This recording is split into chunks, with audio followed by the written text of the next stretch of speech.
Hi అండి.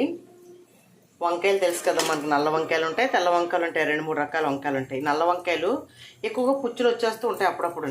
ఒక్కో కాలంలోనే వంకాయ నిండా పుచ్చులు ఉంటాయి, ఒక్కో కాలం ఫ్రెష్గా ఉంటాయి. మంచు పడినప్పుడు పుచ్చులు ఎక్కువ ఉంటాయి. అలాంటప్పుడు మనం గుత్తి వంకాయ వండుకుందారన్నా కాయ నిండా పుచ్చులు ఉంటాయి.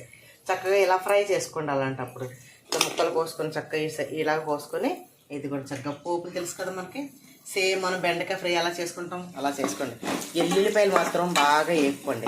వేపుకుంటే చాలా బాగుంటుంది ఫ్రై. అలాగే వేగిన తర్వాత కొద్దిగా శనగపప్పు వేపుకోవాలి. పప్పులన్నీ కలిపేసి వేపేస్తారు, అలా అయితే బాగోదండి. శనగపప్పు చక్కగా వేగితే బాగుంటుంది.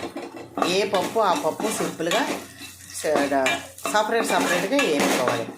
పోపులన్నీ వేగిన తర్వాత కొద్దిగా సాల్ట్ వేసేసుకొని వంకాయ ముక్కల దగ్గరికి వేపేసుకుంటే రసం పెట్టుకున్నా, పప్పుచారు పెట్టుకున్నా, పప్పు పెట్టుకున్నా, మజ్జిచారు పెట్టుకున్నా, లేదంటే ఉత్తిదే కొద్దిగా ఆవకాయ పచ్చడం మాగాయ పచ్చడం నంచుకొని ఫ్రై చేసుకొని తినేసేయండి. మజ్జిగేసి తినేసేయండి చక్కగా.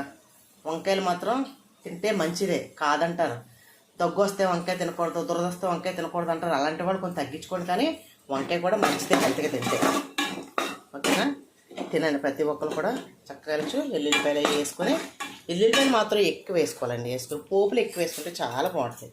పిల్లలు చాలా ఇష్టంగా తింటారు పోపులు వేసుకోవడం వల్ల. ఓకేనా? సింపుల్గా చేసుకోవచ్చు మీరు కూడా. బ్యాచిలర్స్ ఎవరైతే ఉన్నారో ఫ్రైలు ఇష్టపడే వాళ్ళు ఉంటారు కదా, అలాంటి వాళ్ళు ఇలాంటివి చేసేసుకోండి.